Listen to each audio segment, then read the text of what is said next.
Welcome to the Peacebuilding Practitioner, a resource page and podcast for people working on conflict, on peacebuilding, and on social justice issues. My name is Björn Eser, and I'm the founder of and shaker and maker behind the Peacebuilding Practitioner.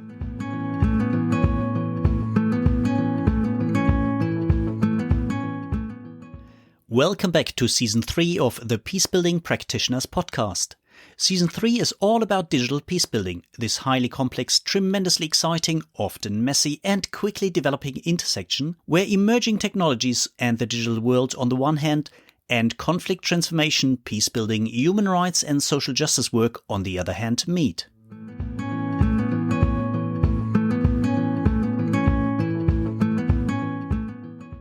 Today, I have the pleasure of welcoming Nicole Rieber. She is the head of a unit at the Berghof Foundation, and the unit we want to talk about today is the unit of peace education. Nicole, it's a pleasure having you on the show. Welcome. Yeah, thank you so much for the invitation, and it's a pleasure to be here. My name is Nicole Rieber. I've studied psychology and also did a PhD in psychology and have a master in media science. I'm based in Tübingen, which is a small university town in the south of Germany. And I've been working for 12 years now for the Berghof Foundation. Before that, I was in academia and worked also as a research coordinator at the Leibniz Knowledge Media Research Center here. I have a joint position as head of unit together with Anne Cook, and my work is focused on digital peace education. Thank you for telling us a bit more about yourself. You already mentioned digital and peace education and media and knowledge were some of the terms which already came flying into our conversation. And I think that hits it where we want to put the spotlight today. Today, I think it's going to be a very practical session because we're going to learn from your practical experiences with young adults, with educators. In this mini-series, we're going to focus on misinformation, disinformation, conspiracy theories, and the whole shebang around this very complex topic. What is it that interests you in this field of work? What brought you in there? And what kept you in this field of work so long? Well, I was always interested in how digitalization impacts our life, our personal life, but also our society, democracy, but also conflicts. And digital peace education is kind of the perfect combination of my professional background. It brings together psychology, social psychology, but also media science. Digital peace education has two aspects, I would say. On the one hand, it's how we can use digital tools or methods for peace educational work, like, for example, websites, as we have since 2006, a website for children and youth where they can ask questions, Friedenfragen, but also serious games or application for smartphones. And the other side is it's more on the topic related side. It's how disinformation, misinformation, hate speech, conspiracy theories, what kind of impact they have on conflicts, but also on our peaceful coexistence. I mean, you already said, what are the impacts on some of these dynamics in the non-kinetic world, on our real world, on our kinetic world? Well, maybe the distinction between real and non-real is not the right one, but between the digital realm and our day-to-day kinetic world. I mean, if we look back at even if we just take the last couple of months, the elections in the US, the elections here in Germany just a couple of weeks ago, but also, let's say, the Brexit referendum and other decision-making processes in democracies. There, social media, the digital world, but also misinformation, disinformation, and partly conspiracy theories and how we react with them played a big role. And as you said, you work with these since 2019, 2021 with young people in a project which is #Verschwörung in German, without the vowels. It's a bit hard to translate. So it would be #conspiracy, but without the vowels. Tell us a bit more about it. What is it? How do you focus it on younger people, youth? And how is it received? How do they take it on? It was supposed to be a 5-year project funded by the Federal Ministry of Family Affairs, and we started in 2020. So the idea to the project was developed in 2019, so before the pandemic. We had a project before which was more concentrated on disinformation, hate speech, different kinds of digital violence. And for me, it was a further step to look a little bit deeper, the underlying psychological mechanisms, why people believe in disinformation and conspiracy theories, why this might be potentially dangerous for us, for conflicts, what kind of impact they have, and how to build resilience and also raise awareness towards this kind of phenomena. And then with the pandemic, when the pandemic hit the world, we got a lot of attention with this project, of course, and a lot of requests. So the target group of the project are young people between 15 and 20. And we had a peer approach. So this means that already in the designing and developing space, we included young people, peers, students from the University of Tübingen to develop concepts for the toolkit. And also in the implementation phase, so now, we qualified 50 young people to be peer trainers, and they facilitated 130 workshops all over Germany. So we reached in total 3,000 so far. The funding ended at the end of last year, but at the moment we are looking for new funds because we still get a lot of requests from schools, but also from non-formal settings, like, for example, groups with young people who do a voluntary year here in Germany. So the main approach of the project is, of course, a peace educational one, and there are three, I would say, main aspects. It's participation, it's prevention, and self-effectiveness. So the participation part is, of course, the peer approach. So that as well in the designing and development and implementation phase, we included the peers because I'm not 16 anymore. And I don't know what kind of issues or what they're dealing with, what kind of questions they have, what are their needs. So I think it's very important to ask and work together with the target group.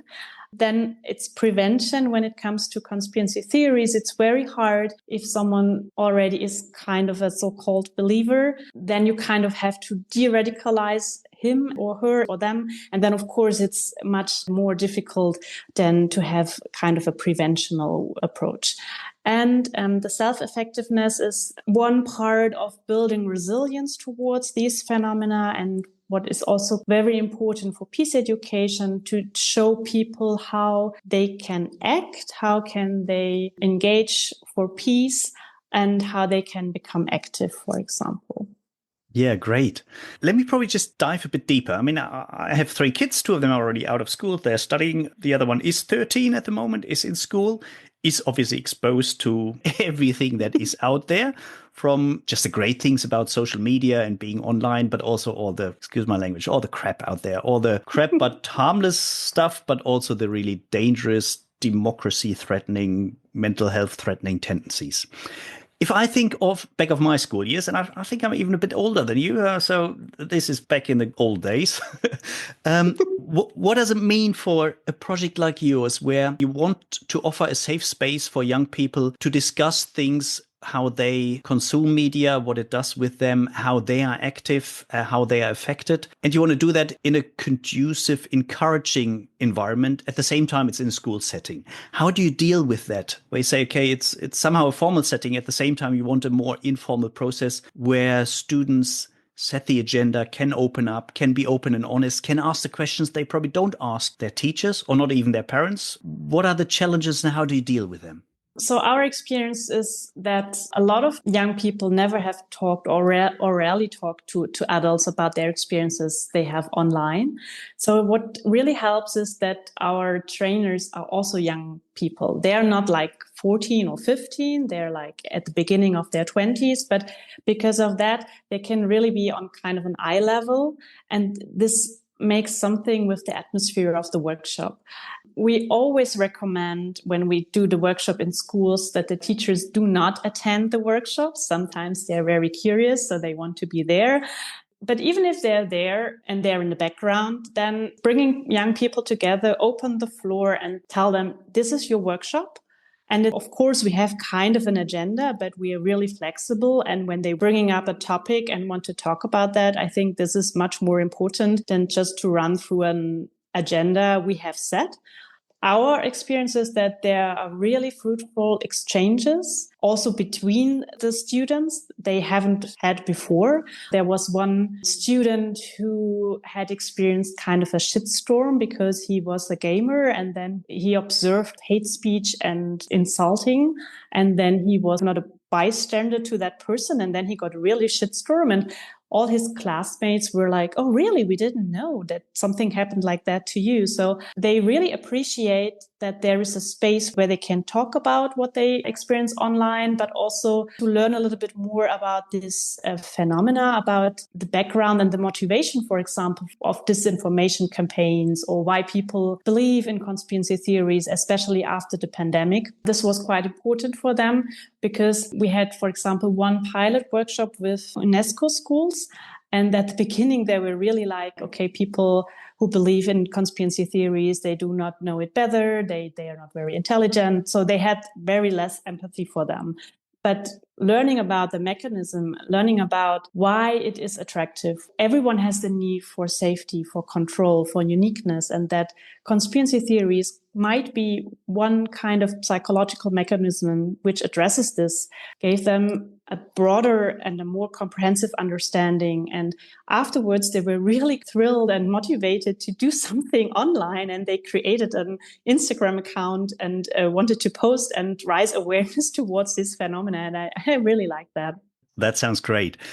You just said officially the program or this project came to an end in November or December of last year, I think, after 5 years. If you look back at these 5 years and some of the lessons or the warnings or the insights that you can draw out, especially when you said conspiracy theories or something along those lines is addressed on a fact-based approach. But you say, no, very often it's not about fact, but it's about belonging, it's about identity, it's about maybe being in the in-group and other needs which these conspiracy theories seem to address, or where they feel drawn to it, not because they don't know it's fake or they don't know it's not true, but there are other dynamics at play. What are some of the lessons you drew out of these 5 years? And what are some of the things where you say, well, actually, the intervention we did in terms of content, but also in terms of methodology and the people we involved, what were some of the added benefits in terms of maybe resilience, in terms of a more conscious media consumption, or just more motivation to be active in this field in a constructive way? I think the most impressive thing for me was when and that's where I want to develop the project further, because the funding ended, but we still carry out some workshops. But we did one pilot with an intergenerational format. And for me, that is kind of the future, not only working with students or working with adults, but bringing together different kinds of groups and people, different ages, and let them talk with each other. You said at the beginning, the digital space and separation. I think there is no separation, especially for young people anymore. And what happens digital also impacts our daily life. So in this intergenerational workshop, it was really great because it really showed that creating spaces for exchange and for dialogue and for joint learning is something so important and so much needed in our days. And it was really kind of quite funny because we first did a workshop with young people. Then we did at the same time the workshop for their parents and teachers.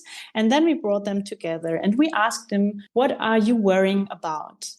And we let at first answer the young people, and they said, oh, we are really worrying about our teachers, about our parents, because they have so less media literacy skills and they're lost in the digital space. They don't know what they do, what they cannot see if something is wrong or right, and all these developments in AI, it's really overwhelming for them. And when you then look in the faces of the teachers and parents, they were like surprised to shocked because they were like, you are worried about us? We are worrying about you because what you are experiencing online. And they had no really idea, for example, what TikTok is, but for them, it's something really bad and only bad things happen there, which is of course true. But of course, there are also positive sides of TikTok, for example. So this was really funny to see. Both groups are worrying about each other, but they are not talking to each other about this. And then a very, very good exchange happened. And I hope that this workshop was just a starting point to create these spaces for dialogue and for exchange, and also to support the young people what they experience online. You already mentioned your hope for more of these conducive, safe spaces, intergenerational, people of various backgrounds, various ages. Part of your work in the past, besides working with the young people, also working with teachers and other educators. Can you tell us a bit more about some of the approaches you took to work with, let's say, the educators, maybe the parents, teachers, and other people who are not part of the youth and young adult cluster? So originally, #Conspiri should also provide some trainings for multipliers to enable them to work with the toolkit in their own settings. But then we get more and more requests of multipliers for workshops. And also research has shown that it's not young people who are the most vulnerable group for conspiracy theories, but people over 40s. So when the war against the Ukraine started, we also get a lot of requests from teachers. They needed support how to deal with conflict in class, but also what happens online. And they were kind of overwhelmed. They wanted to have methods to deal with that, and also parents. And then there was this one study from the ITSI, I think it's based in Munich, and they said that, for example, in times of crisis, young people, the media source for them or the source for news is not social media like usually, but it's their parents. So it's really important that parents are also have the competence and skills to identify mis and disinformation and to navigate through the digital space. So we developed the project Digital Truth, which addresses the target groups, the caregivers like teachers, parents, multipliers, other people who work with young people. And on the one hand, we wanted to provide them skills, knowledge, competences to identify disinformation, conspiracy theories. But the main point of the project, I would say, is that we wanted to give them skills and methods, like, for example, active listening, and encourage them also, and that they realize how important it is to create these spaces with their children, with their students, to talk about what the students or children experience online. For example, during the start of the Ukraine war, young people get a lot of war content on their TikTok feed, even if they didn't want that. So I think they need spaces where they can talk about it with adult people, not only with their peers. Yeah, I think what you point out, no matter if we look at the war of aggression against Ukraine or if we look at other violent wars at the moment, Israel, Palestine, Sudan, you mentioned it. I think it's permanently there in our social media feed, in the news. On the other hand, very often there is a silence and a shying away to actually talk about it in a constructive way, and very often not between the generations. I would like to move on a bit. You just mentioned already where you said, well, here I think the project made a difference in drawing out lessons and acting on these lessons, in drawing out needs, identifying needs, and acting on them right away. Very often we in the peace building field, in the conflict transformation field, we know very often it's about structural change, it's about systemic change. And at the same time, we're very often focusing on individual skills, competencies, behavioral change, attitudinal change. Where do you see the biggest need for structural changes when it comes to misinformation, disinformation, dealing with them in your field, very often with young people or in an educational setting? 2 points. One point is when you come to formal educational settings, media literacy, there's still too less space in schools. I think it should be not a single topic raised once a year, but really with teachers who can teach this, for example. But I think it's not enough to provide the skills of fact checking. Of course, I think most of the young people can do a Google back search with pictures, for example, or need to know that they need to find another source or something like that, or if a source is reliable or not. I think it's more than that. I think we also need to have space to teach them critical thinking, to strengthen empathy, for example, tolerance, conflict ability. And this is, of course, not kind of a school subject, but I think in our times, it's really very needed. On the other hand, when it comes to young people, and this is also a structural thing, is we need a legal framework, which we have now kind of with the DSA European law, but we also need a cooperation of the tech firms, of the tech platforms. At the moment, algorithms push radical and extreme content. Disinformation is spread rapidly, and unfortunately, fact-checking has moved to the background, and all this is very worrying. I agree, as so often. I'm not so sure. When I heard the news about the limited amount of fact-checking that took place, got even more taken out of the picture. I wasn't really sure if I'm too shocked or not, because I'm not sure if fact-checking in a time when AI and bots and others can produce misinformation at a speed and at a rate and in a volume that is just impossible to be fact-checked, especially if that takes a day or two or whatever. So I'm not too worried, but I think we need completely new approaches, which, as you said, include tech firms and their responsibility. And as long as their business model depends on time spent on platform and engagement, I'm not sure we already come up with something that actually makes a difference. I like the idea that you said media literacy. I think from the production side, we as producers, we on social media, on YouTube, we are producers, and at the same time we are consumers. And we are the vectors which spread the information. So I think there's a much more complex media landscape. And it would be great if we get a really pioneering approach to put that much, much more into the center of our educational model, combined with critical thinking and the responsibility for democracies and our social fabric. And maybe I can add that we as peace builders, we need to be more present in the digital space too. So, for example, when it comes to TikTok, there are like a lot of extremists or other groups which are not really doing very peaceful content. But I guess it's also of us who should be there to have kind of a balanced thing against all these extreme and violent content there. I fully agree with you, because I think very often, unfortunately, the people we don't agree with, especially warmongers, white supremacists, radicals of either color, very often they're so much better in using it, and obviously also have less ethical quarrels about using it in an unethical way. But I mean, this is the reality we have at the moment. So I think we have to get better at it.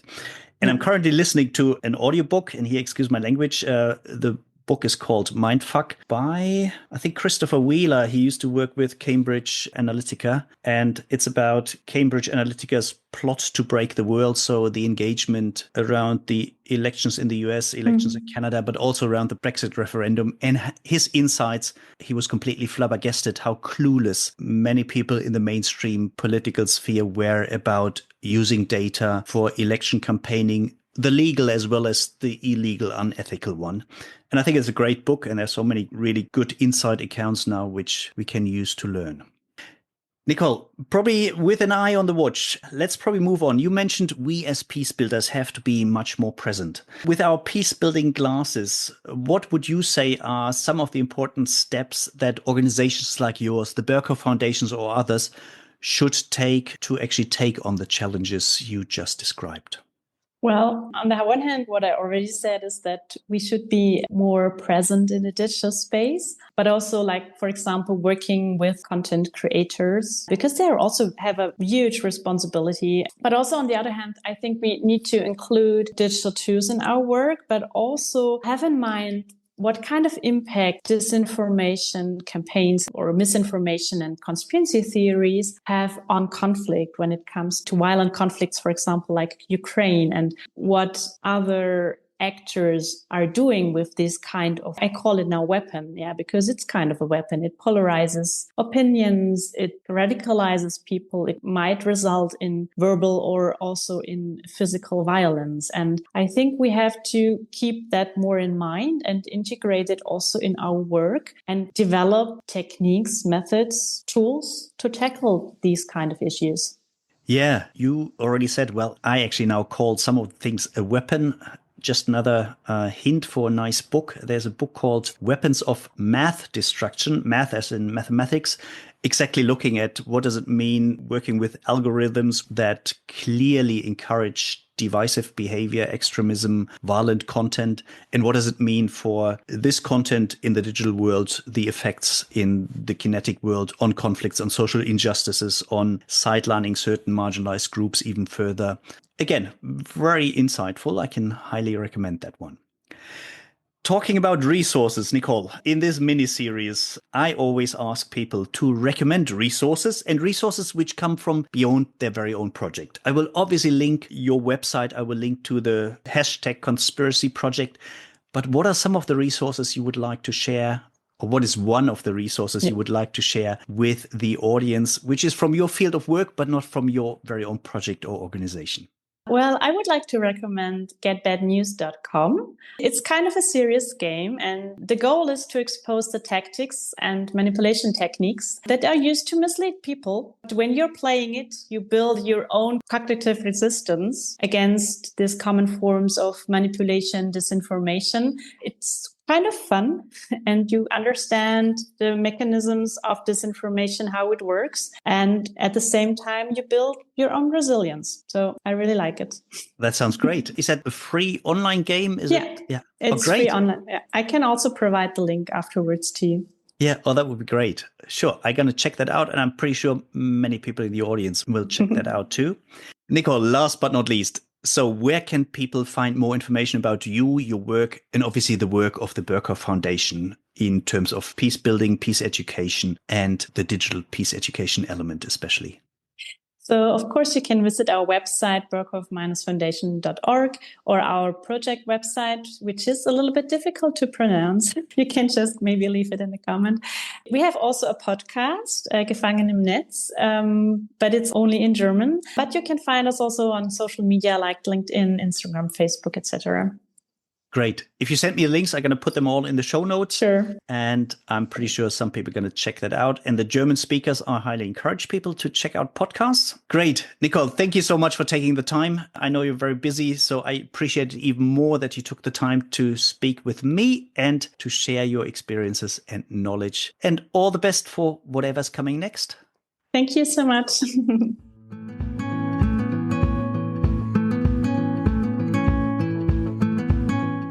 So much for today. I hope you enjoyed today's episode. Make sure you hit the subscribe button so you won't miss out on any of the future episodes.